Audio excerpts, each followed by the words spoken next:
ఈరోజు health city చూడ్డానికి వచ్చాం. గతంలో కూడా ఏడాది కింద వచ్చాం ఇక్కడికి. అప్పటికి ఇప్పటికి పెద్ద తేడా లేదు.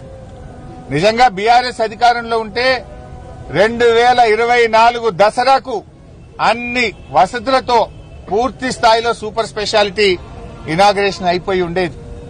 కానీ కాంగ్రెస్ వచ్చిన పుణ్యమాని హెల్త్ సిటీ పనులు అటకెక్కినాయి.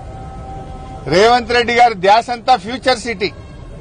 కేసీఆర్ గారు ధ్యాసనేమో హెల్త్ సిటీ అయితే రేవంత్ రెడ్డిని ఫ్యూచర్ సిటీ. కేసీఆర్ గారు ఈ వరంగల్ జిల్లా ప్రజలకు, ఈ ఉత్తర తెలంగాణ ప్రజల ఆరోగ్యాన్ని కాపాడాలి, ఈ ప్రజల ప్రాణాలు కాపాడాలి అని పేదల కోసం కేసీఆర్ గారు హెల్త్ సిటీని నిర్మిస్తే రేవంత్ రెడ్డి ఏమో రియల్ ఎస్టేట్ ఏజెంట్ల కోసం, కాంట్రాక్టర్ల కోసం ఫ్యూచర్ సిటీ మీద శ్రద్ధ చూపిస్తా ఉన్నాడు. కేసీఆర్ గారి శ్రద్ధ హెల్త్ సిటీ అయితే రేవంత్ రెడ్డి శ్రద్ధ ఫ్యూచర్ సిటీ. కేసీఆర్ గారి ఆలోచన పేదల ప్రాణాలు కాపాడడం, పేదలకు వైద్యాన్ని అందుబాటులోకి తేవడం. రేవంత్ రెడ్డి ఆలోచన రియల్ ఎస్టేట్ వ్యాపారము, కాంట్రాక్టర్లకు పనులు అప్పచెప్పడం.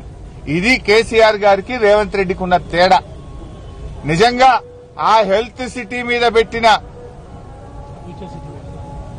ఆ ఫ్యూచర్ సిటీ మీద నువ్వు పెట్టినటువంటి శ్రద్ధ ఒక 10% హెల్త్ సిటీ మీద పెట్టినా ఈ పాటికి పూర్తి అయిపోయేది.